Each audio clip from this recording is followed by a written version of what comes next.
नमस्कार, स्वागत है आपका हेलो किसान में। आपके साथ मैं हूं अंजू सिंह। हेलो किसान एक लाइव फोन इन कार्यक्रम है जहां हम आप किसानों से जुड़ते हैं, आपके अलग अलग विषयों पर हम बात करते हैं और फोन कॉल के माध्यम से आप हमें संपर्क करते हैं, अपनी समस्याएं हम तक पहुंचाते हैं जिनका जवाब हमारे विशेषज्ञ देते हैं। पूरे 1 घंटे तक ये कार्यक्रम इसी तरह से आपके लिए चलता रहता है। तो चलिए शुरुआत करते हैं आज के हेलो किसान की और सबसे पहले बताते हैं आपको कि आज का विषय क्या है जिस पर हम चर्चा करेंगे। हमारा आज का विषय है अमरूद के बागों का प्रबंधन, इसके अलावा ज़ैद फसलों की खेती। ये 2 विषय हैं, दोनों ही बहुत महत्वपूर्ण हैं। अगर अमरूद की बात करें तो ये विटामिन सी से भरपूर होता है और आज के दौर में व्यावसायिक खेती इसकी काफ़ी लाभकारी है। तो आप अमरूद पर भी कोई प्रश्न तो पूछ सकते हैं और ज़ैद की फसलों पर भी हम विस्तार से चर्चा करेंगे। इसके लिए आप हमारा फ़ोन नंबर नोट कर लें ताकि आप हमें संपर्क कर सकें। 2 नंबर हैं, पहला नंबर है 1800113060, दूसरा नंबर है 1800113061। टोल फ्री है, यानी इन पर आपका कोई शुल्क नहीं लगेगा, बस फोन उठाना है और हमारा नंबर डायल करना है और अपनी बात हम तक पहुंचानी है। तो चलिए कार्यक्रम की शुरुआत करते हैं और जैसा कि मैंने बताया आपको कि आज हम अमरूद पर बात करेंगे, ज़ैद की फसलों की बात करेंगे, क्योंकि आज के दौर में हमारे जो किसान हैं किसी भी समय अपने खेत को खाली नहीं छोड़ना चाहते हैं और जैसे ही अगर खेत खाली होता है तो उसमें कोई ना कोई फसल लेकर वो अपनी आय में वृद्धि करना चाहते हैं। ऐसे में ज़ैद की फसलों की अगर हम बात करें तो उनकी भूमिका बढ़ जाती है। कार्यक्रम की शुरुआत हो चुकी है। हमारे साथ 2 मेहमान हैं, उनसे आपकी मुलाकात करवा देते हैं। डॉक्टर राम आश्रय हमारे साथ, प्रधान वैज्ञानिक है, फल एवं तुड़ाई प्रौद्योगिकी संभाग IARI पूसा नई दिल्ली से हमारे साथ हैं। बहुत बहुत स्वागत है आपका राम आश्रय जी कार्यक्रम में। आप अमरूद के बारे में बताएंगे, कैसे हमारे किसान अच्छी फसल प्राप्त कर सकते हैं, बागों का प्रबंधन किस तरीके से करें, इन सभी बातों पर विस्तार से चर्चा करेंगे और आपके जो भी प्रश्न होंगे उनके जवाब देंगे। हमारे साथ दूसरे मेहमान हैं डॉक्टर अशोक कुमार गुप्ता, आप डीन है श्री कर्ण नरेंद्र कृषि विश्वविद्यालय जोबनेर राजस्थान में। बहुत बहुत स्वागत है डॉक्टर गुप्ता आपका भी कार्यक्रम में। आप ज़ैद के फसलों के बारे में हमें विस्तार से बताएंगे, कैसे हमारे किसान ज़ैद का जो समय है उसका उपयुक्त इस्तेमाल कर सकते हैं और अपनी आय में वृद्धि कर सकते हैं, और साथ ही साथ जो मिट्टी की उपजाऊ शक्ति है वो भी कैसे ज़ैद की फसलों से बढ़ाई जा सकती है, इसके बारे में भी हम विस्तार से चर्चा करेंगे, आपसे जानेंगे। राम मास्टर जी, सबसे पहले जैसे कि मैंने बताया कि अमरूद जो है वो विटामिन सी से भरपूर होता है और इसकी व्यावसायिक खेती अब काफ़ी लोकप्रिय हो चुकी है। हमारे किसान इसे बहुत गंभीरता से लेते हैं और आजकल जो दौर चल रहा है उसमें हर कोई अपनी प्रतिरोधक क्षमता बढ़ाना चाहता है, विटामिन सी के जितने भी सोर्स हैं उनका इस्तेमाल करना चाहते हैं और इसलिए हम देख रहे हैं कि अमरूद की मांग भी काफ़ी बढ़ गई है। तो सबसे पहले आपसे जानना चाहेंगे कि किस तरीके से हमारे किसानों को अमरूद की फसल अच्छी मिल सकती है इस समय, मौजूदा वक्त जो है उनमें कौन कौन सी बातें हैं जिसको लेकर उन्हें ध्यान रखना चाहिए बागों के प्रबंधन में। जैसे कि आपने शुरुआत की चर्चा के प्रारंभिक बिंदु पर कि इस समय जो प्रतिरक्षी क्षमता है हमारे उपभोक्ताओं की वो बढ़नी चाहिए और किसानों की आमदनी भी साथ साथ बढ़नी चाहिए, बड़ा अच्छी प्रश्न है। और ये एक ऐसा फल है जिसका दोनों को भी ये एक ही तीर से 2 निशाने साधता है। प्रतिरक्षी क्षमता भी हमारे उपभोक्ताओं की बढ़ाता है, क्योंकि अगर हम देखें आंवला के बाद दूसरा व्यावसायिक फल जो है वो अमरूद ही है, जिसमें कि विटामिन सी की भरपूर मात्रा, यानी अगर 100 ग्राम आप अमरूद खाते हैं तो उसमें कम से कम 350 से 400 मिलीग्राम आपको विटामिन सी मिलती है। तो आप इसका रिचनेस इसकी कितना भरपूर है ये समझ सकते हैं। दूसरा, आपने ये प्रश्न किया है कि कैसे कुछ अधिक लाभ लें हमारे किसान भाई और किस तरीके से उस लाभ को साधने के लिए अच्छी से अच्छी कृषि क्रियाएं करें या उससे तुड़ाई उपरांत प्रबंधन में, जिससे कि उनको मदद मिले, अच्छी उसकी गुणवत्ता हो, अच्छी भंडारण शक्ति हो और सुरक्षित तरीके से हमारे उपभोक्ताओं तक पहुंचे। तो ये सबसे पहली बात होती है, जैसे कहते हैं चैरिटी बिगन्स फ्रॉम होम, आपके संस्कार घर से ही शुरू होते हैं। इसी तरीके से फसलों में ही होता है। अगर आप बीज सही है, सफलता की कुंजी बीज होती है। अगर आपने सही किस्म का चुनाव किया और बाग की प्रतिस्थापना, जिसे रोपण कहते हैं, सही समय पे लगाया, सही स्थान पे लगाया और उसके साथ साथ उनका पालन पोषण, भरण पोषण सही तरीके से किया, कहने का तात्पर्य पौधों की देखभाल सही की, कीड़ों मकोड़ों और आपकी जो मौसम की मार है उससे आप बचा के उसको 5-6 साल की उम्र तक लाए, जब उसको व्यावसायिक फल देना शुरू करता है, तो निश्चित तौर पर ये सब बातें इसमें समाहित हैं जिसका आपने प्रश्न तो किया। बहुत महत्वपूर्ण बातें अभी आपने बताई और ये तो सिर्फ झलक थी। अभी शुरुआत में जो बातें राम आश्रय जी ने बताई हैं इनको और विस्तार से हम जानेंगे कार्यक्रम में आगे, लेकिन उससे पहले इस रिपोर्ट पर नजर डालते हैं। इस रिपोर्ट में भी बहुत सारी बातें हमने शामिल की हैं, आइए डालते हैं नजर।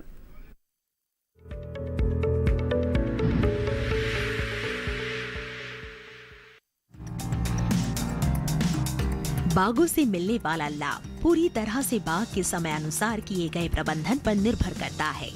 आमतौर पर ज्यादातर फल वृक्ष बहुवर्षीय होते हैं। ऐसे में अमरूद के फल वृक्षों की देखभाल पहले साल से ही करना जरूरी है। अमरूद के बागों को आसानी से लगाया जा सकता है और अच्छे बाग अच्छी आमदनी की गारंटी होते हैं। इस महीने बाग की सफाई करें। अगर नालियों से सिंचाई करते हैं तो सिंचाई के लिए नालियों को व्यवस्थित तरीके से बना लें, जिससे पानी और मेहनत दोनों की बचत हो सके। पेड़ों की टूटी, सूखी और रोगग्रस्त और एक दूसरे को स्पर्श करती हुई शाखाओं को और जमीन से छूती हुई शाखाओं को काट दें। अगर मोटी शाखा काट रहे हैं तो उस पर बोडो पेस्ट लगा सकते हैं। ऐसी शाखाएं जो पेड़ को ज्यादा घना बना रही है, जिसकी वजह से सूरज की रोशनी नहीं आ पा रही है, उनको भी काट दें। अगर नया बाग लगाना चाहते हैं तो नए बाग लगाने के लिए निर्धारित दूरी पर रेखांकन करके गड्ढे खोद ले और पूरी गर्मियों में इसे खुला रहने दें। अमरूद के बगीचों की अच्छी तरह सफाई करें, उनमें जरूरत के मुताबिक सिंचाई करें और खाद डालें।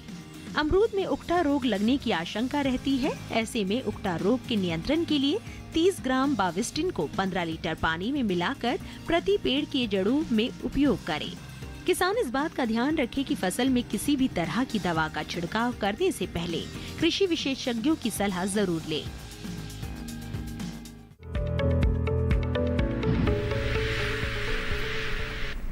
तो ये अभी आपने रिपोर्ट देखी अमरूद के बारे में, हमने बहुत सारी बातें आपको बताई और कार्यक्रम के शुरुआत में जैसा कि राम मास्टर जी ने बताया कि अमरूद की अच्छी फसल तभी आप प्राप्त कर सकते हैं जब शुरुआत से ही ध्यान रखें, बीज अच्छा होना चाहिए और उसके बाद भी बागों की देखभाल आपको करनी चाहिए, कहीं चूक ना हो, इसीलिए हम आप तक की सभी जानकारियाँ पहुँचाते हैं।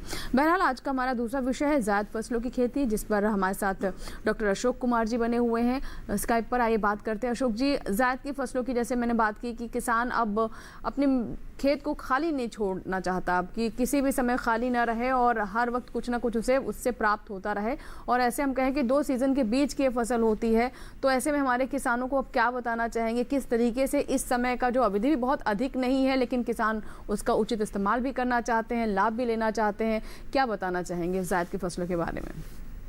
देखिए, जैसे जैसे हमारी आबादी बढ़ी उसी तरह से हमें खाद्यान्न, दलहन, तिलहन, सब्जियां, फल, इनकी अधिक आवश्यकता हुई, तो हम सघन कृषि कार्यक्रम अपनाना चाहते हैं। तो जो 2 मुख्य हमारी जो ऋतुएं हैं, रबी और खरीफ, उनके बीच का जो समय बचता है जिसमें खेत अक्सर खाली रह जाते थे, खाली खेतों में रबी की फसल की कटाई के बाद जो फसलें ली जाती है, जिसमें प्रमुख है हमारी जैसे कि जायद मूंगफली, वो फरवरी के महीने में बोने का समय था और हमारे कई किसान भाइयों ने वो बो चुके हैं। जी जी।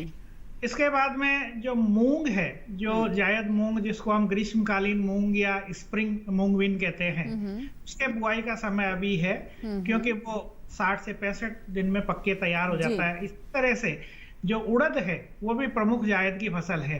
फिर जायद की फसल में हमारी जो बेल वाली सब्जियां है, ककड़ी है, खीरा है, तुरई है, कद्दू है, टिंडा है, ये सब भी अभी बोने का समय है।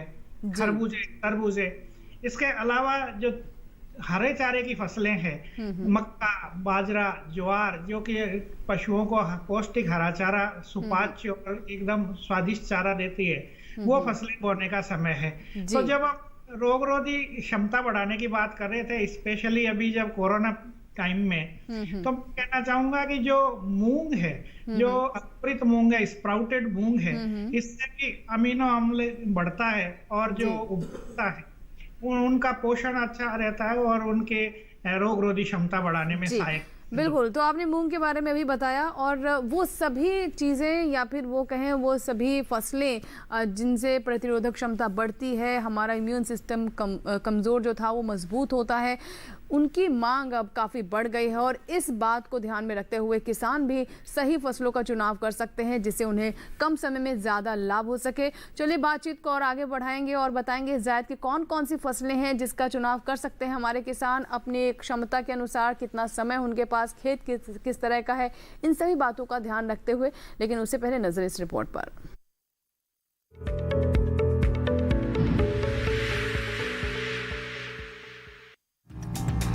रबी और खरीफ के बीच बोई जाने वाली फसलों को जायद फसलें कहते हैं। इस समय जायद सब्जियों की बुआई का उपयुक्त समय चल रहा है। इन फसलों में प्रमुख रूप से टिंडा, तरबूज, खरबूजा, खीरा, ककड़ी, लौकी, तोरी, भिंडी और अरबी आदि शामिल है। जायद ऋतु में उगाने के लिए कद्दू वर्गीय फसलों को मार्च तक बोया जाता है, लेकिन बीजों की सीधे खेत में बुआई फरवरी मार्च में की जाती है। जिन किसानों ने खेतों में गाजर, फूल गोभी, पत्ता गोभी और आलू बोया हुआ था और अब इन फसलों के खेत खाली हो गए हैं, वहाँ किसान इन खाली खेतों में जायद सब्जियों को बो सकते हैं। कद्दू वर्गीय सब्जियां मुख्य रूप से गर्मी नहीं सहन कर सकती, इसलिए इन्हें जायद ऋतु में सफलतापूर्वक उगाया जा सकता है। सब्जियों की बुआई कतारों में ही करें। इनकी खेती मुख्य रूप से अधिकतम 40 डिग्री सेल्सियस और न्यूनतम 20 डिग्री सेल्सियस के बीच के तापमान में ही की जा सकती है। इस वर्ग की सब्जियां सूरज की रोशनी और तापमान के उतार चढ़ाव से अत्यधिक प्रभावित होती है। रोशनी और गर्मी की अधिकता और लंबे प्रकाश काल में मादा फूलों की अपेक्षा नर फूल अधिक बनते हैं, जिससे पैदावार काफी कम हो जाती है। इसके लिए उपयुक्त तापमान 25 से 30 डिग्री सेल्सियस है। इस वर्ग की सब्जियों के लिए दोमट या बलुई दोमट मृदा सबसे अधिक उपयोगी मानी जाती है। इसमें अधिक जैविक पदार्थ और अच्छे जल निकास वाली मृदा की जरूरत होती है। बीज की बुआई के लिए आवश्यकता अनुसार नालियां बना ले। खाद और उर्वरकों का उपयोग मृदा की जांच के अनुसार करना चाहिए। खेत में पाटा लगाकर मृदा को भुरभुरा और खेत को समतल बना लेना चाहिए।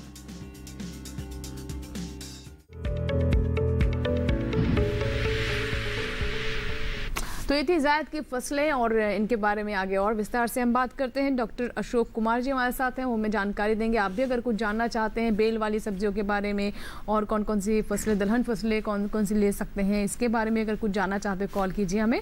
फिलहाल एक कॉलर हमारे साथ जुड़ चुके हैं जिन्होंने हमें मध्य प्रदेश के रतलाम से कॉल किया है। दलपत सिंह गुर्जर जी हैं फोन लाइन पर।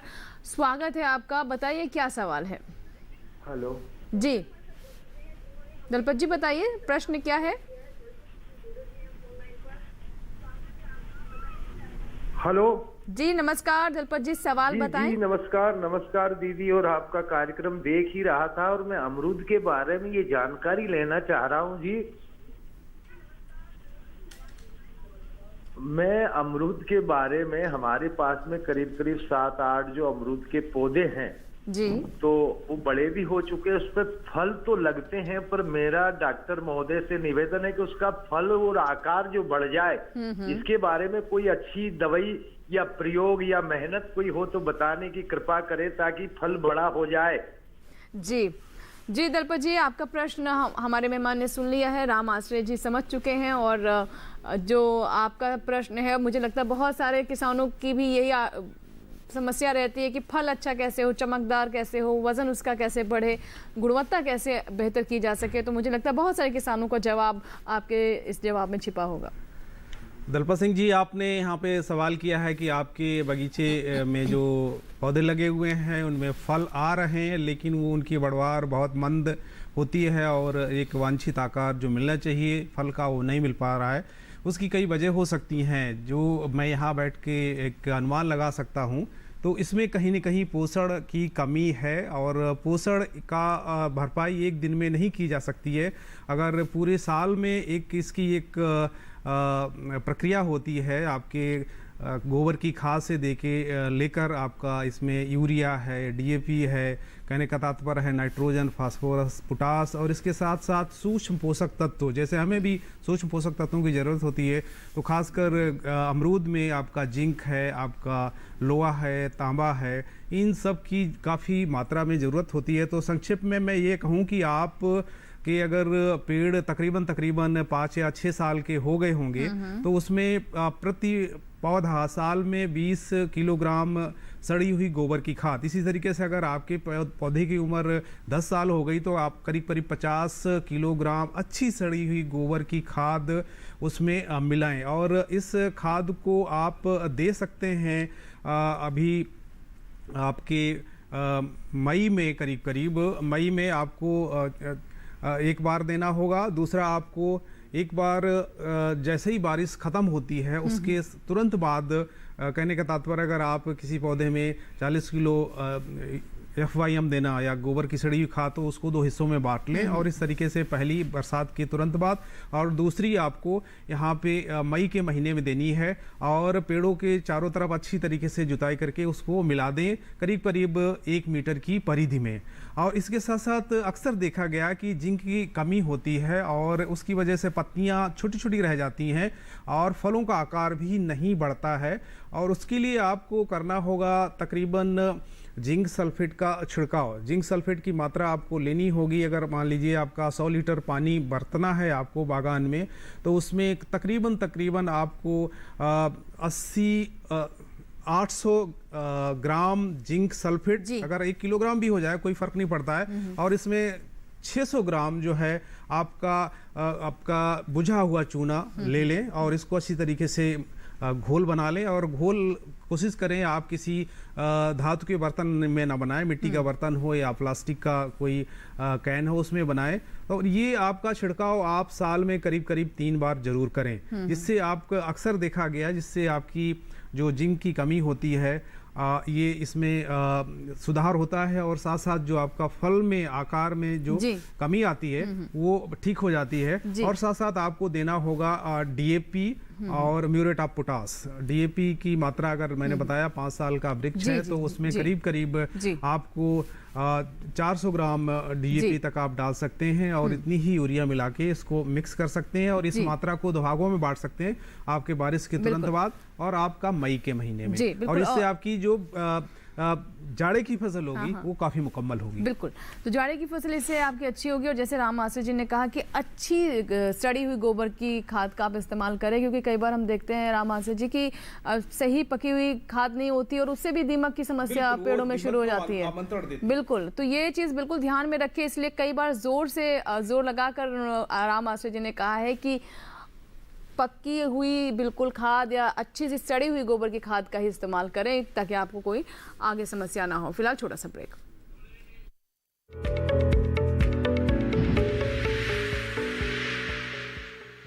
अरे भाई सुना नहीं क्या, KCC ने किसानों का जिंदगी बदल दिया है।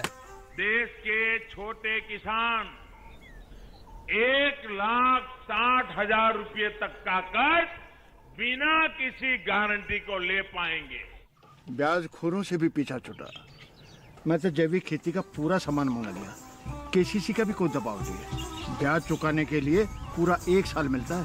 समय पर भुगतान करने पर केवल 4% के सालाना ब्याज पे लोन मिल गया मुझे। अपना आधार कार्ड, लेटेस्ट फोटो और जमीन के कागजात लेके अप्लाई करो बस। और नामांकन भरने के लिए जेब भी ढीली नहीं करनी पड़ी।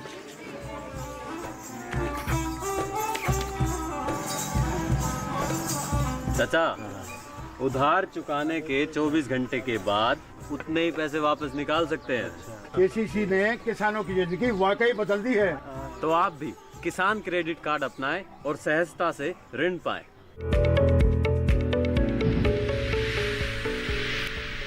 ब्रेक के बाद एक बार फिर आपका स्वागत है। आप देख रहे हैं हेलो किसान, लाइव फोन इन कार्यक्रम है जहां हम आप किसानों के कॉल्स लेते हैं अलग अलग विषय पर।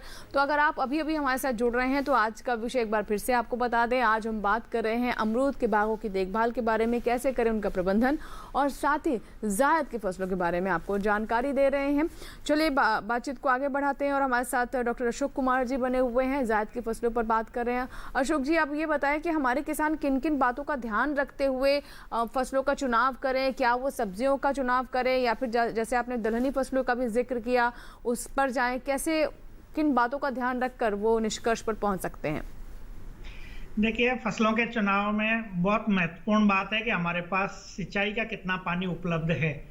अगर हमारे पास अच्छे मात्रा में मीठा पानी उपलब्ध है तो और शहर के पास खेत हैं तो निश्चित रूप से वहाँ पे सब्जियों की खेती करना सबसे ज़्यादा लाभकारी होगा। और अगर सिंचाई का पानी थोड़ा कम है तो वहाँ हम 60-65 दिन में पकने वाली जो मूंग और उड़द की किस्में हैं उनकी बुआई करें। और हमारे अगर मान लो पशुधन बेस्ड फार्मिंग सिस्टम अडॉप्ट कर रखा है तो वहाँ पे जो किसान भाई हरा चारे के लिए फसलें लगाएं, जो कि मक्का है, बाजरा है, ज्वार है। और इन सब की अलग अलग कृषि जलवायु खंड के लिए अलग अलग सिफारिश की गई किस्में हैं उन्हीं का इस्तेमाल करेंगे और उन्नत कृषि क्रियाएं अपनाएंगे, जब ही सबसे ज्यादा फायदा होगा।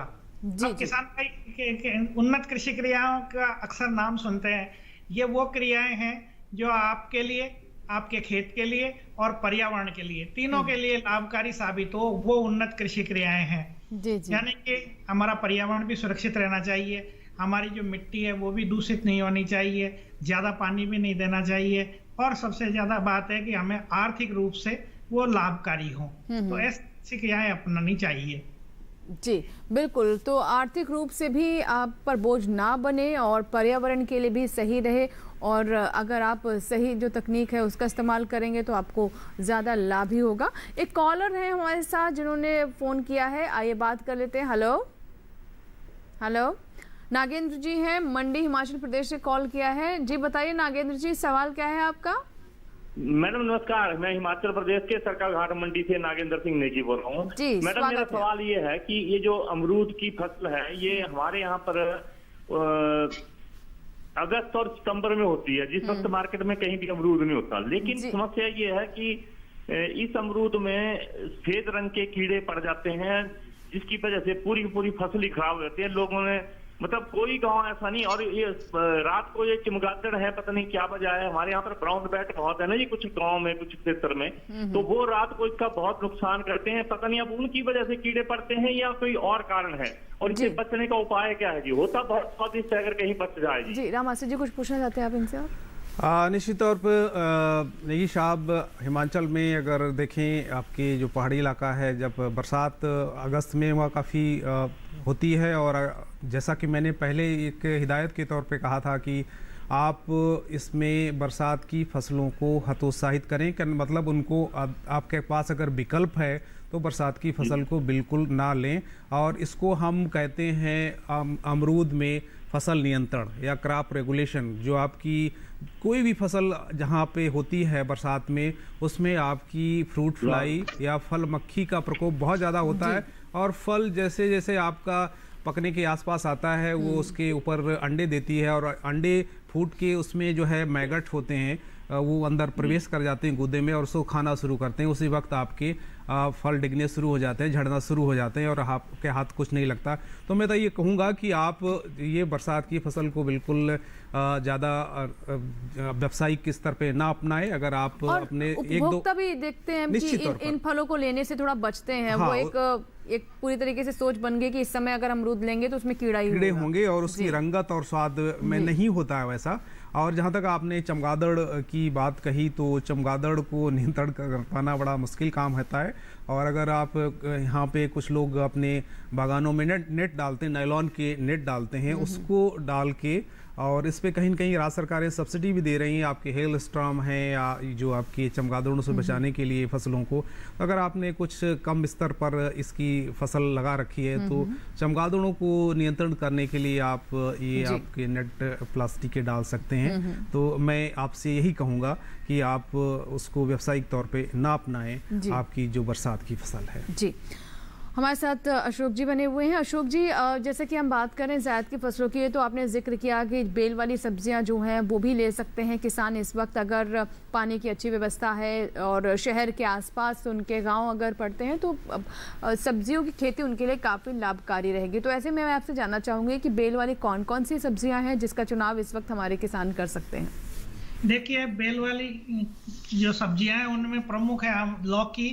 तो लौकी की जो किस्में सिफारिश की गई है, और हमारे भारतीय कृषि अनुसंधान संस्थान पूसा से जो निकली हुई है या दूसरे विश्वविद्यालयों से निकली हुई है, उनमें है जैसे नरेंद्र लौकी, Shankar 4, Pusa summer prolific long, Pusa summer prolific round, Pusa Manjari, Pusa Meghdoot, Pusa Naveen. कद्दू या काशीफल की किस्में हैं पूसा विश्वास, पूसा अलंकार, अर्का चंदन, पूसा शंकर 1, काशी हरित।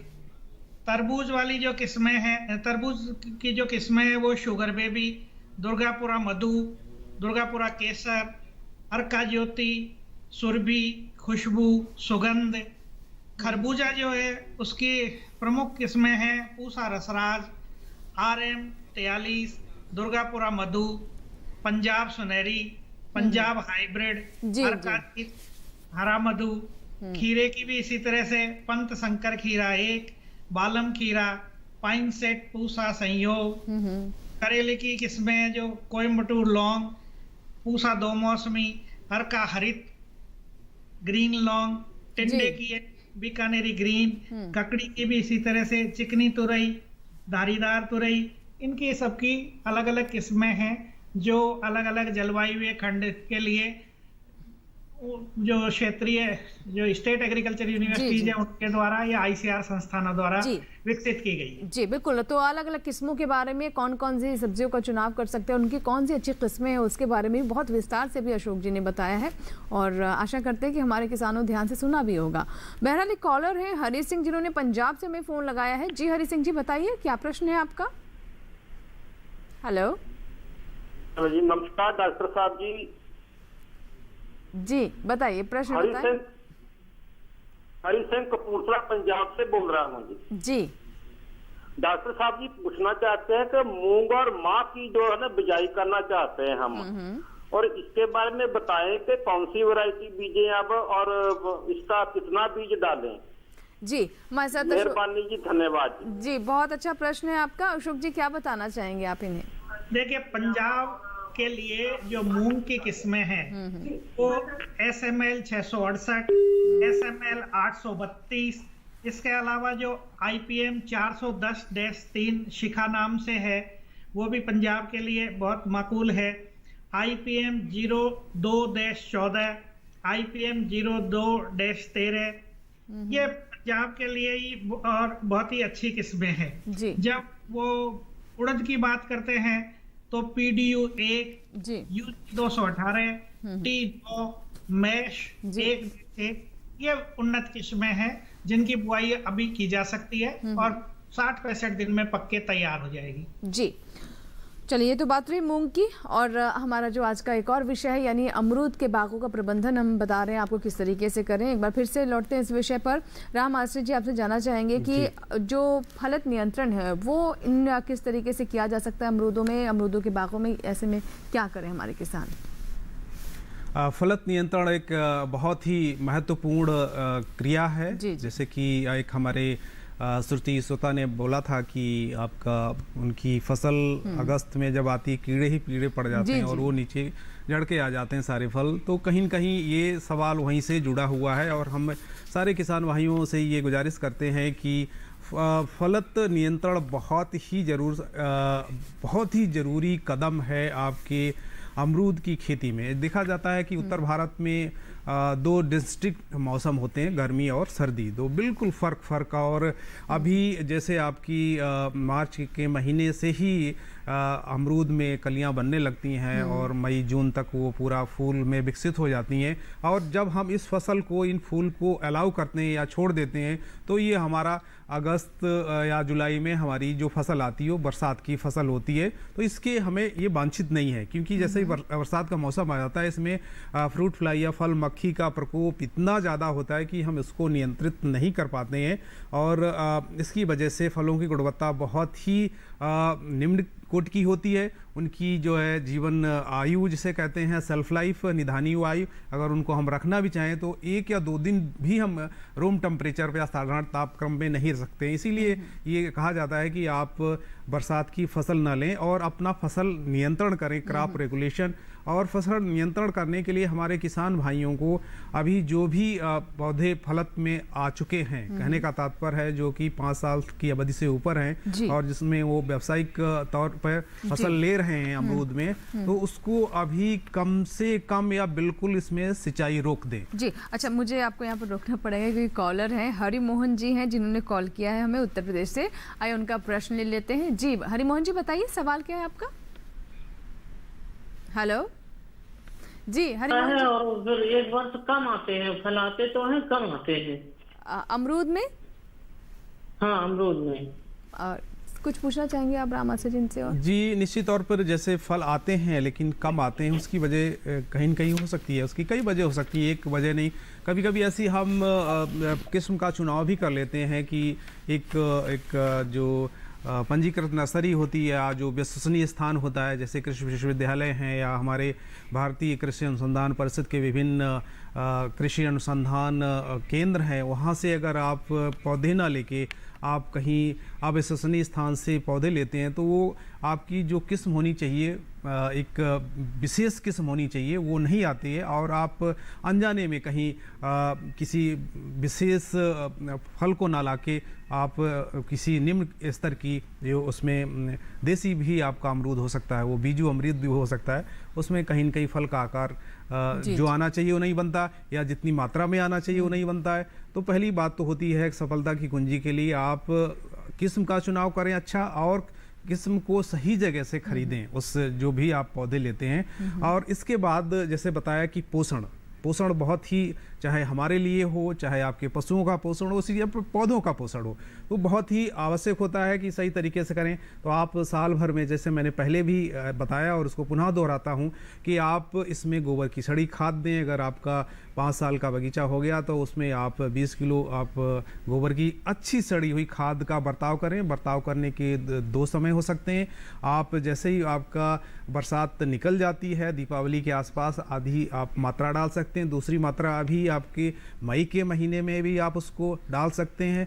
और इसके बाद जो मैंने बताया, जो सूक्ष्म पोषक तत्व हैं, सूक्ष्म पोषक तत्व तो ज़्यादातर आपके जो गोबर की खाद होती है उससे मिल जाती है, लेकिन फिर भी अगर आप में सुधार नहीं आता है फसल में ये सब करने के बावजूद भी, तो आप पत्तियों का जो एक सैंपलिंग करवा लें, अपनी मिट्टी की भी आप जांच करवा लें और पेड़ की पत्तियों की भी कहीं कहीं आप पत्तियां का सैंपल लें। और सिंपल पत्तियों का किस तरीके से लें कि अगर आप की 5-6 महीने की एक टहनी है तो उसकी जो डालियां हैं या टहनियों की, उसकी करीब 20 से 8 पत्तियां ले लें और के चारों तरफ से बगीचे में करीब 50 पत्तियों का सैंपल उसको सुखा लें छाया में और ले जाके कहीं लेबोरेटरी से टेस्ट कराएं। तो मिट्टी की जांच और पत्तियों की जांच से दोनों का आपके सेहत, पौधे की सेहत और मिट्टी की सेहत का पता लगेगा और आपकी इसमें क्या कमी है इसका आपको पता लगेगा। तो इसके तरीके से अगर आप समग्र रूप से कहें सही किस्म का चुनाव, आप क्योंकि आपने अभी बगीचा लगा लिया है तो आप जो इसमें खाद पानी देने का सही चक्र अपनाएं और मिट्टी की जांच करा के इस समस्या से निजात पाए। ठीक है, और इसी के साथ ही हमारे लिए वक्त हो गया एक और छोटे से ब्रेक का, लेकिन ब्रेक के बाद तुरंत हाजिर होंगे और आपकी कॉल्स का में इंतजार रहेगा, कहीं मत जाएगा। देखते रहें हेलो के साथ छोटा सा ब्रेक।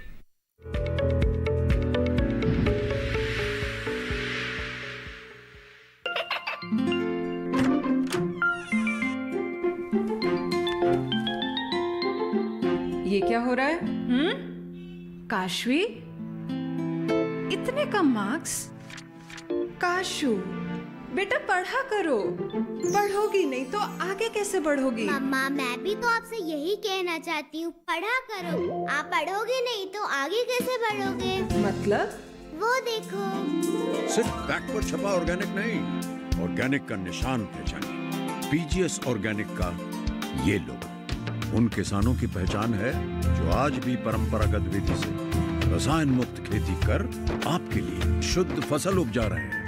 अब समझे मम्मा, अगर मैं प्योर ऑर्गेनिक फूड नहीं खाऊंगी तो अच्छे मार्क्स कहाँ से लाऊंगी? अच्छा बच्चों, जैविक खेती की इस मुहिम को आगे बढ़ाइए, शुद्ध ऑर्गेनिक अपनाइए।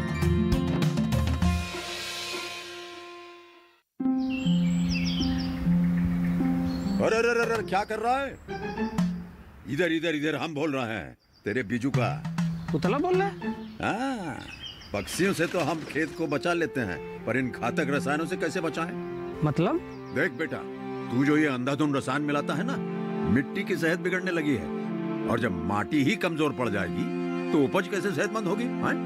अरे पहले ऐसा नहीं था, पूछना अपने बड़े बुजुर्गों से, कैसे फसल लहलहाती थी, शुद्धता झलकती थी। हाँ, माटी भी तंदुरुस्त और लोग भी। अब पहली वाली बात कहाँ? पर अब तो सब यही डाले हैं। सब नहीं, आज भी लाखों जागरूक किसान परंपरागत विधि से फसल उगा रहे हैं, खर्चा कम और उपज की कीमत भी बेहतर पा रहे हैं। ठीक है भाई, मैं भी आज से जैविक खेती शुरू करूंगा। माटी से प्रेम की परंपरा है, परंपरागत खेती।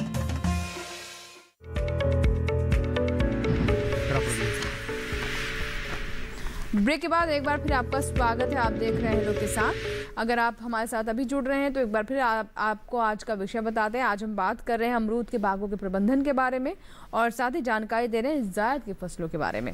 एक कॉर्नर हमारे साथ आइए, उनसे बात कर लेते हैं। फोन लाइन पर हमारे साथ जुड़ चुके हैं। जी स्वागत है आपका हेलो किसान में। हेलो हेलो नमस्कार सर। हेलो जी सर नमस्कार। जी नमस्कार, बताइए हरि प्रसाद जी, क्या सवाल है आपका? ये मुझे मूंग की बुआई करनी है। मूंग की मैडम, मूंग की बुआई करनी है आपको? हाँ तो हाँ, और उसके लिए ऐसी मूंग की वैरायटी बताएं जो जिसकी कटाई की जा सके। जल्दी कटाई की, जल्दी तैयार होने वाली, कम अवधि वाली। हाँ जी हाँ जी जी ठीक है। हमारे साथ अशोक जी हैं। अशोक जी मूंगफली जरा अलीगढ़ से बोल रहा हूँ, यूपी। अच्छा, अलीगढ़ उत्तर प्रदेश से बात कर रहे हैं आप। हाँ अशोक जी क्या बताना चाहेंगे इन्हें? जी, मूंग की जो हमारी ग्रीष्मकालीन किस्में हैं वो आपके Indian institute of pulses research Kanpur से विकसित की हुई है। खासकर वो IPM 410-3 जिसको शिखा नाम से भी जानते हैं, IPM 02-14, IPM 02-3, पूसा विशाल, IPM 302-2 जिसको कणिका नाम से भी जानते हैं, फिर IPM 205-7 जो विराट नाम से भी जानते हैं। ये सभी किस्में आपके क्षेत्र के लिए बहुत ही अच्छी है। बुआई आप अभी कीजिए। ये इसमें जो मूंग बीन येलो मोजेक वायरस है जो पीत चिखा वायरस कहलाता है उसके प्रतिरोधी है और एक साथ पकने वाली किस्में हैं। आप इनमें से जो भी किस्म का प्रमाणित बीज आपके आसपास मिल जाए उसमें चयन करके और बुआई कर दीजिए। बुआई के लिए 12 से 15 किलोग्राम बीज प्रति हेक्टेयर के हिसाब से, और बीजोपचार करना न भूलें, क्योंकि अगर एक बार बीजोपचार भूल गए तो टीकाकरण की तरह वो फिर बाद में रोग। जी बिल्कुल, बाद में उसके बाद तो आपके पास समय भी नहीं होगा जब बीमारी हावी हो जाएगी फसल पर। तो बीजोपचार बिल्कुल, इसे बिल्कुल नियम बना ले। हमेशा हर कार्यक्रम में हम बताते हैं कि बीजोपचार बहुत ज़रूरी है और पहला चरण है एक तरीके से, इसे गांठ बांध ले हमारे किसान। और अमरूद पर बात कर लेते हैं। राम आश्रय जी, अमरूद की अगर हम बात करें तो इसमें कई तरह की बीमारियों की भी समस्या होती है, मसलन उकटा रोग जिसे हम कह दें, पत्तियां सिकुड़ जाना, और एक और चीज़ अमरूद में देखने को मिलता है कि ठीक ठाक वृक्ष होता है लेकिन कुछ टहनियाँ सूख जाती हैं, आधा पेड़ सूख जाता है। तो उकटा रोग के बारे में बताएं, और ये जो सूखने वाली समस्या है जो सूखे रोग की तरह बिल्कुल पेड़ को जकड़ लेता है, क्या है ये? देखिए, उकटा रोग की समस्या जो है मुख्यतः इसमें फफूंदी से ये पनपती है, और फफूंदी के साथ साथ अगर हमारा पोषण बगीचों का सही नहीं रहता है तो उसमें ये उकठा रोग बहुत जल्दी आता है। ऊपर से जो है आपकी टहनियाँ सूखने सिरे से सूखना शुरू करती हैं, और कभी कभी ऐसा होता है आंशिक रूप से अगर 10 टहनियाँ हैं तो उसमें एक तरफ की दो या 4 सूखना शुरू हो गई, एक तरफ पूरा पेड़ हरा है, तो ये निश्चित तौर पर आपका जो बेल्ट है या उसको हम डाईबैक कहते हैं, इसके लक्षण होते हैं। और इसको नियंत्रण करने के लिए एक में आप जो हैवी सॉइल हैं जिसे कहते हैं भारी मृदाएं, वहाँ पे बागीचे को न लगाएं, और इसमें बाग में जल भराव ना होने दें, और समय समय पर बगीचों की जो एक क्रिया होती, खासकर प्लांट प्रोटेक्शन की, अच्छी तरीके से उसमें जुताई करते रहें, और उसमें घास फूस का भी नियंत्रण रखें, कीड़े इत्यादि को ना पनपने न दें। और इसके साथ साथ इसमें पौधों में अगर हम आपका कॉपर ऑक्सी क्लोराइड और चूने की पुताई करते रहें, कॉपर ऑक्सी क्लोराइड एक फफूंदी नाशक जो है होता है, उसको अगर घोल बना के उसकी तने पे हम चारों तरफ उसकी पुताई करते रहें, जिससे क्योंकि ये नीचे से ही जड़ों से ही पनपता है, तो इस तरीके से हम इसको नियंत्रित कर सकते हैं। इसके साथ साथ इसमें हम माइक्रो न्यूट्रिएंट खासकर सूक्ष्म पोषक तत्वों का भी उचित मात्रा में बर्ताव करते रहें आपके बगीचों में। तो इस सभी समग्र जिसे कहते हैं एक समेकित प्रबंधन अपनाएंगे तो आपकी जो उकठा की समस्या है या इसमें डाईबैक की समस्या है, विल्ट की समस्या है, इससे आपको बहुत लंबे समय तक आज़ादी मिलेगी, आपके पौधे लंबे समय तक पनपते रहेंगे, आपको उचित फलत देते रहेंगे। बिल्कुल। एक कॉलर है देवी सिंह है, जिन्होंने छत्तीसगढ़ से हमें फ़ोन लगाया है। आइए बात कर लेते हैं देवी सिंह से। हेलो जी, स्वागत है आपका हेलो किसान में। जी देवी सिंह जी बताइए। जी देवी सिंह जी, मुझे सुन पा रहे हैं आप? अमरूद के बारे में जानकारी चाहिए था। क्या जानना चाहता है अमरूद में आप? फूल झड़ रहा है। फूल झड़ रहे हैं? नहीं, इस समय अगर आपके आवाज नहीं आ रहा है। देवी जी हमें सुन पा रहे हैं आप? हेलो हेलो देवी सिंह जी, क्या आप हमें सुन पा रहे हैं? शायद हमारा संपर्क टूट गया, लेकिन मुझे लगता है टेलीविजन से तो सुन ही लेंगे। निश्चित तौर पर हरी सिंह जी, अगर आप बात कर रहे हैं तो देवी सिंह जी, मैं क्षमा चाहूँगा। देवी सिंह जी, अगर आप यहाँ पे बात कर रहे हैं कि आपके फूल झड़ते हैं बगीचों में, और इस समय तो आपके जो बगीचे हैं अमरूद के उसमें फूल नहीं है, और मैं ये समझ सकता हूँ कि आप पिछली फसल की बात कर रहे होंगे जिसमें कि फूल झड़ने की समस्या आती होगी, और ख़ासकर आपकी जो फूल आते हैं खासकर आपके जून के महीने में, उनको आप बिल्कुल बचा के रखेंगे। जब ये जून के महीने के ही फूल आपके परिवर्तित हो जाते हैं जाड़े की फसल, जो कि बड़ी उन्नत किस्म की होती है, अच्छा आपको लाभ देती है। तो अगर आपके फूल झड़ रहे हैं, खासकर ये आपका अप्रैल मई के महीने में काफ़ी तेज इसमें फ्लावरिंग होती, बहुत पूरा पेड़ भर जाता है कहीं न कहीं, तो इस समय अगर फूल गिरते हैं, झड़ते हैं, तो निश्चित तौर अच्छी बात है, उसको झड़ने दें, जिससे कि आपको आने वाले समय में जो बरसात की फसल से निजात मिल जाएगी।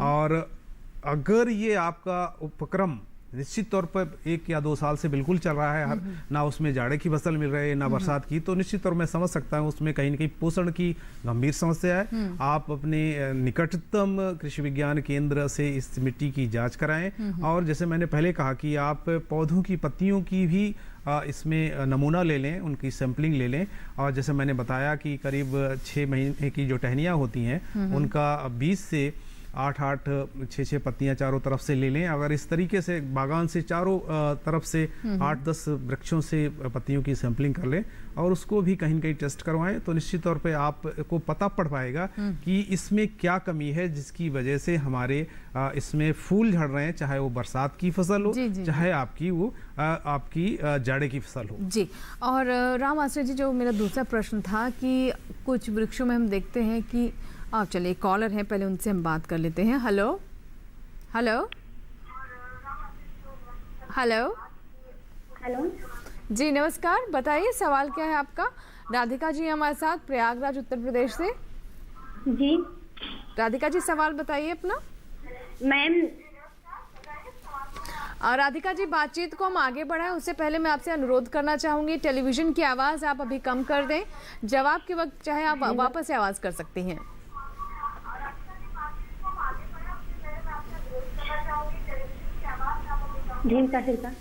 जी धन्यवाद। बताइए सवाल क्या है आपका? मैम, जामुन का पेड़ लगाए कम से कम 11 साल हो गए, लेकिन आज तक उसमें कोई फल ही नहीं लग रहे हैं। जी, हमारा आज का विषय तो वैसे अमरूद है, लेकिन मैं राम आश्रय जी जामुन के बारे में जानना चाहते हैं। तो अमरूद का ही बता दीजिए मैम। पेड़ तो लगाए हैं कई सारे, लेकिन वो बड़े ही नहीं हो रहे हैं। चलिए बताओ, आपके जामुन के पेड़ से भी फल नहीं मिल रहा है और अमरूद से भी नहीं मिल रहा है, यही सवाल है? नहीं, अमरूद तो बढ़ ही नहीं रहा है, ऐसा लगता है ना नीचे से दीमक खा जाते हैं। अच्छा, कितना समय हो गया अमरूद को? बिल्कुल नहीं। कितने साल का कितने साल के पौधे हैं आप राधिका जी आपके अमरूद के? अमरूद का 2-3 साल का है, उसके बाद जामुन का तो 10-11 साल से ज्यादा हो गया होगा। देखिए, मैं आपको ये यहाँ पे बैठ के एक सलाह दे सकता हूँ कि अमरूद के अभी 2-3 साल के वृक्ष हुए हैं, तो उसमें आपको ज्यादा इतनी चिंतित होने की जरूरत नहीं है। और निश्चित तौर पर उसमें आप पोषण सही देती रहें, और अगर आपने गृह वाटिका में लगाया है तो देखें कि उसमें दूसरे वृक्षों की छाया तो के नीचे तो नहीं दब रहे हैं। इनका कहना है कि बढ़ ही नहीं रहा है। हाँ, मतलब निश्चित तौर पे आप कभी-कभी जब हम गृह वाटिका में लगाते हैं, हमारा कोई दूसरा वृक्ष बहुत बड़ा है, उसके नीचे हमने इन अमरूद को भी लगा दिया तो वो नहीं पनपते उतनी तेजी से, फिर भी आप उसमें अच्छी तरीके से, जैसे मैंने आपको बताया प्रोग्राम के दौरान कि उसमें कैसे आपको खाद का प्रबंधन करना है, गोबर की सड़ी खाद डालना है और इसके बाद डीएपी यूरिया का भी बर्ताव करना है। लेकिन आपके अभी पौधे छोटे हैं तो आप मात्रा रख सकते हैं प्रति वृक्ष तकरीबन 10 किलो गोबर की सड़ी खाद और इसी तरीके से करीब करीब उसमें 150 ग्राम डीएपी और 150 ग्राम यूरिया का जो मिश्रण बना के और इसमें साल में 2 बार इस मात्रा को विभाजित करके बर्ताव कर लें तो निश्चित तौर पर आपकी इसमें बढ़वार आएगी। हाँ, दूसरा प्रश्न आपने जामुन का किया। जामुन में अभी मैं यहाँ पे बैठ के समझ सकता हूँ कि आपने कोई एक अच्छी किस्म का चुनाव नहीं किया होगा और अक्सर ये देखा जाता है कि हम जब बीजू पौधे से जामुन कहीं से भी ले आते हैं, बीज से वो तैयार हो जाता है, कहीं जब हम खा के गुठली फेंक देते हैं, उससे जो जामुन बनता है तो उसमें अक्सर देखा जाता है कि उसमें फल नहीं आता है। तो अब जामुन में बहुत सी प्रजातियां आ गई हैं और ख़ासकर हमारे जो लखनऊ में भारतीय कृषि अनुसंधान संस्थान का जो वहाँ पे संस्थान है, केंद्रीय उपोष्ण बागवानी संस्थान रहमान खेड़ा लखनऊ में, उसके उनके पास बहुत ही अच्छी किस्म की जामुन अभी 2-3 प्रजातियां हैं। वहाँ से आप जामुन की अच्छी उन्नत किस्म की प्रजातियां लाएं और लगाएं तो निश्चित तौर पर ये जो अभी समस्या है 10 साल के पेड़ की, हमें उम्मीद नहीं लग रही कि इसमें कहीं न कहीं आप अधिक सफलता पाएंगी। चलिए, इसी के साथ ही हमारे लिए वक्त हो गया है एक छोटे से ब्रेक का, लेकिन ब्रेक के बाद भी इन दोनों ही विषयों पर चर्चा हम जारी रखेंगे और हमें आपकी कॉल्स का इंतज़ार रहता है। आपकी कॉल्स आती हैं तो हमारा भी और मनोबल बढ़ता है और ऐसे प्रश्न हम तक पहुंचते हैं जो कि वाकई में किसानों के साथ समस्याएं पेश आ रही हैं, तो इसीलिए बेहतर ये रहता है कि आपके प्रश्नों से ही हम अपनी चर्चा को आगे बढ़ाएं। फिलहाल छोटा सा ब्रेक।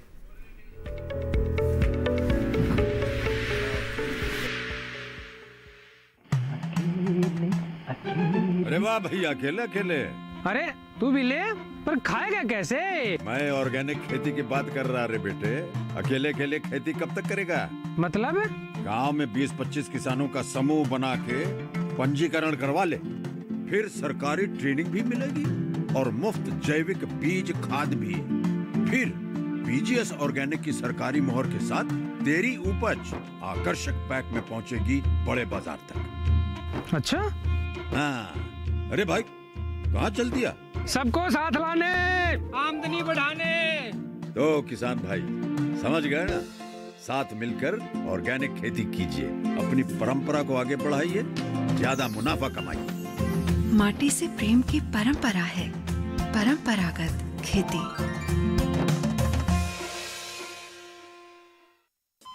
अरे सुन तो। मुझे क्या सुनाना चाहते हो? जो सुनाओ मेरी सौतन को। किसको? अरे वही तुम्हारा मोबाइल फोन जिससे सुबह शाम दिन रात चिपके रहते थे और कहते थे किसान कॉल सेंटर से बातें हो रही हैं। अच्छा ये बात है। हाँ, क्यों? क्या हुआ?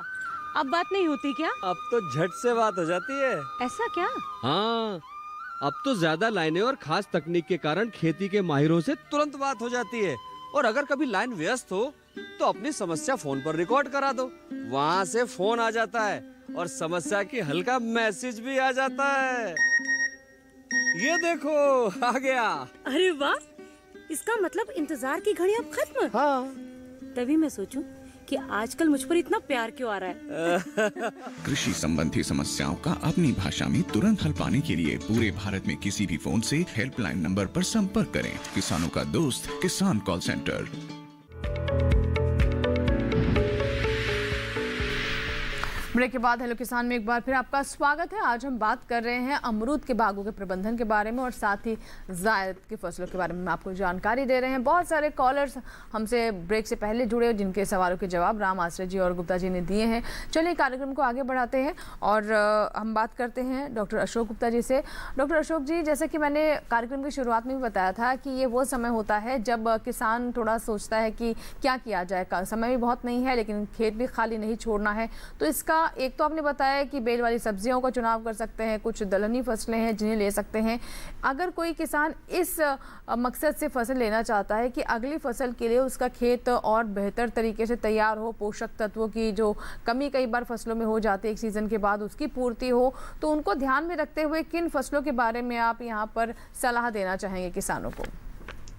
देखिए, अगर सिंचाई का पानी पर्याप्त मात्रा में है तो वो हरी खाद भी लगा सकते हैं। हरी खाद के लिए फसल लगा के, जैसे ग्वार है, जैसे मूंग है, लोबिया है, इनको या सनई है, इनको लगा के उन खेत में पलट सकते हैं, जिससे कि खेत की जो मिट्टी है वो उपजाऊ हो जाएगी। इसके अलावा अगर जब मूंग और उड़द जैसी फसल लेते हैं तो इनसे भी खेत की उर्वरा शक्ति बढ़ती है, क्योंकि इनकी जड़ों में जो गांठें होती है वो नत्रजन भूमि के अंदर छोड़ के जाती है।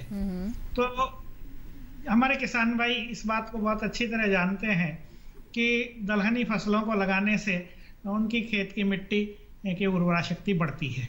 पर जो सीमा है जो हमारे को रोकती है वो है केवल सिंचाई का पानी, कि हमारे पास कितना पानी उपलब्ध है, उस हिसाब से हम फसल का चयन कर पाते हैं। जी जी जी अशोक जी, लेकिन मूंग और उड़द के साथ हमारे किसानों के ज़्यादातर सवाल ये भी आया कि जो कम समय में तैयार हो जाए, जल्दी इनकी कटाई की जा सके, तो क्या उसकी कोई विशेष किस्में हैं जिसके बारे में आप जानकारी देना चाहेंगे जो 50 से 60 दिन के अंदर?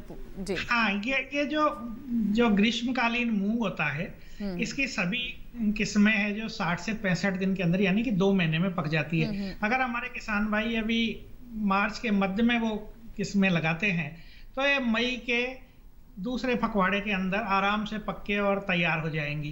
तो इनकी जो किस्में हैं वो अलग अलग जलवायु खंड के लिए, जैसे बताई थी कि उत्तर प्रदेश के लिए हमारी जो शिखा किस्म है या कणिका किस्म है या विराट किस्म है, दिल्ली रीजन के लिए हमारी जो पूसा विशाल है, सम्राट है, या हमारे पंजाब के लिए SML 668 है, SML 832 है, या हरियाणा के लिए MS 318 है, जो हमारा तेलंगाना क्षेत्र है उसके लिए श्रीरामा है, यदाद्री है, और राजस्थान के लिए MSJ 118 है, RMG 344 है, RMG 492 है। ये क्षेत्र विशेष के लिए सब ऐसी उन्नत किस्में हैं जो रोगरोधी भी है और 2 महीने के अंदर या ज्यादा से ज्यादा 65 दिन के अंदर अपना जीवन काल पूरा कर लेती है। और इनको एक प्री इरिगेशन की पलेवा की जरूरत पड़ती है, बाद में 2 सिंचाई देने से या ज्यादा से ज्यादा गर्म हवाएं चले तो 3 सिंचाई देने से हमारा काम हो जाता है। इसी तरह से जो उड़द की किस्में हैं वो भी क्षेत्र विशेष के लिए, जैसे कि महाराष्ट्र के लिए है सिंदेड़ा है, T9 है, पंत U30 है, PTU 1 जो वसंत बहार नाम से भी जानी जाती है वो है, पंजाब के लिए PTU 1 है, UG 218 है, T9 है, मैश 1-1 है, राजस्थान के लिए PTU 1 और प्रताप उड़द 1 है, कर्नाटक के लिए DU 1 है, छत्तीसगढ़ के लिए इंदिरा उड़द प्रथम है। इस तरह से क्षेत्र विशेष के लिए जो किस्में हैं वो बहुत ही उस जलवायु के लिए, उस तरह के मौसम के लिए, उस तरह की मिट्टी के लिए माकूल है। जी शुक्रिया अशोक जी, तमाम जानकारियां हमारे किसानों तक पहुंचाने के लिए। जायद की फसलों के बारे में आपने बहुत अच्छी जानकारी दी, बहुत सरल भाषा में, बहुत आसान तरीके से हमारे किसानों के सवालों के जवाब भी दिए। बहुत बहुत धन्यवाद हमसे जुड़ने के लिए और समय निकालने के लिए। और चलिए राम आश्रय जी से बात करते हैं, कार्यक्रम के अंतिम पड़ाव में है। तो राम आश्रय जी, ये सवाल कई किसान हमारे करते हैं कि अमरूद की 2 फसलें हम ले सकते हैं साल भर में, तो किसे प्रमुख फसल के तौर पर वो चुने और किन बातों का ध्यान रखें चुनाव करें? कम शब्दों में जानना चाहूंगी। चलते चलते ये बात करते हैं बड़े सपाट शब्दों में कि अमरूद की जो 2 जो फसलें होती हैं उसमें आप बरसात की फसल को बिल्कुल नकार दें और आपकी जो शरद ऋतु की फसल होती है, जाड़े की ऋतु, उसको प्राथमिकता दें। और उसको करने के लिए आपको क्रॉप रेगुलेशन या जो फूल आते हैं उनको नियंत्रित करना पड़ेगा। और इसके लिए सबसे सरल विधि मैं अपने किसान भाइयों को बताना चाहता हूं कि आप यूरिया का 10% का घोल बना लें। 10% मतलब अगर आपका करीब करीब 100 लीटर पानी में 10 किलो यूरिया डाल के और इसका मिश्रण तैयार करके आप जब मई का महीना आता है मई के महीने में जब फूल आपके काफी खिल जाते हैं या कलियां पूरा नहीं खिल पाते हैं, कलियां होती हैं, तो उस पर पूरी तरीके से अच्छी तरीके से स्प्रेयर से छिड़काव कर दें। उससे जे आपका, क्योंकि इसमें सांद्रण बहुत ज्यादा है यूरिया का 10%, तो निश्चित तौर पर ये जो है उसकी जो कलियां होती हैं उनको नीचे झाड़ देती हैं और आपकी फिर जून के महीने में पुनः इसमें एक अच्छी फ्लावरिंग आती है जो कि परिवर्तित हो जाती है जाड़े की फसल देने के लिए। तो निश्चित तौर पर ये आप एक चक्कर अपनाएं और एक स्वस्थ फल जो सर्दी की आती है उसको लें और अधिक से अधिक खुद स्वयं लाभ कमाएं और उपभोक्ताओं को भी अच्छा फल प्रदान करें जिनकी सेहत अच्छी रहे। जी बिल्कुल, और उपभोक्ताओं को अच्छा फल अगर आप पहुंचाएंगे तो अच्छे दाम भी मिलेंगे और जो मकसद है कि हमारे किसानों की जेब में अधिक पैसा आए, उनके आय में वृद्धि हो, वो भी पूरा होगा। बहुत बहुत शुक्रिया राम आश्रय जी स्टूडियो में आने के लिए और अमरूद की फसल पर इतनी विस्तार से चर्चा के लिए जानकारी देने के लिए धन्यवाद आपका। और चलिए अब आपको बताते हैं कि हमारे अगले अंक का विषय क्या है। अगला हमारा विषय है प्रधानमंत्री कौशल विकास योजना से उठाए लाभ और साथ ही हम बात करेंगे प्रधानमंत्री सिंचाई योजना का कैसे लें लाभ। इन दोनों विषयों पर हम अपने अगले अंक में चर्चा करेंगे। लेकिन अगर आपके कोई सवाल हैं, कोई सुझाव हैं तो आप हम तक पहुंचा सकते हैं। आप हमारा पता नोट कर लें, किस तरीके से आप हमें पहुंचा सकते हैं, सभी जानकारियाँ ले सकते हैं। आइए जानते हैं। सबसे पहले ईमेल का पता आपको बता दें। हमारा ईमेल पता है hellokisan2015@gmail.com। इस पर आप ईमेल कर सकते हैं और अगर आप चाहें तो आप हमें फेसबुक से भी संपर्क कर सकते हैं। फेसबुक से संपर्क करने का तरीका भी बहुत आसान है। फेसबुक पर जाएं, सर्च बॉक्स में हेलो किसान टाइप करें और हमारा आईडी खुल जाएगा जिसे आप फॉलो कर सकते हैं। अपने सवाल वॉल पर साझा कर सकते हैं और इससे भी आसान तरीका है हमारा हेलो किसान कॉल सेंटर नंबर 1800113060 सोमवार से शनिवार सुबह 6 से रात 10 बजे के दरमियान इस नंबर पर आप कॉल कर सकते हैं। अपने सवाल रिकॉर्ड करवा सकते हैं जिन्हें हम कार्यक्रम में शामिल करते हैं। उम्मीद करते हैं आज के कार्यक्रम में जो हमने चर्चा की है, जो जानकारियां आप तक पहुंचाई हैं, हमारे किसान उनका ज़रूर लाभ उठाएंगे और जिन किसानों के सवाल हम तक नहीं भी पहुंच पाए तो हमने सभी बिंदुओं को कोशिश की है कि आज की चर्चा में शामिल करें, उनके भी जवाब ज़रूर मिल गए होंगे। दीजिए इजाज़त, लेकिन आप बने रहें दूरदर्शन किसान के साथ। नमस्कार।